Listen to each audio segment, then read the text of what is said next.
Hello বন্ধুরা, আজ আমি আপনাদের সাথে শেয়ার করতে চলেছি একটি সহজ, স্বাস্থ্যকর এবং অপূর্ব স্বাদের চিকেন স্টুয়ের রেসিপি।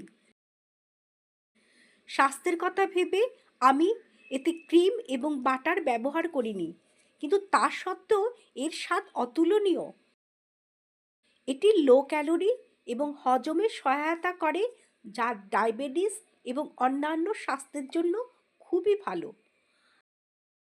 আমি প্রেসার কুকারে আদা, রসুন, পেঁয়াজ বাটা, গোটা গোলমরিচ, পরিমাণ মতন নুন, পেঁপে এবং গাজর দিয়ে জল মিশিয়েছি। মাত্র 2টো সিটিতেই তৈরি হয়ে গেছে আমার সুস্বাদু চিকেন স্টু।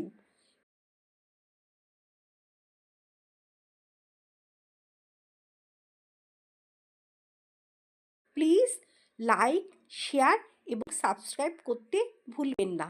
ধন্যবাদ।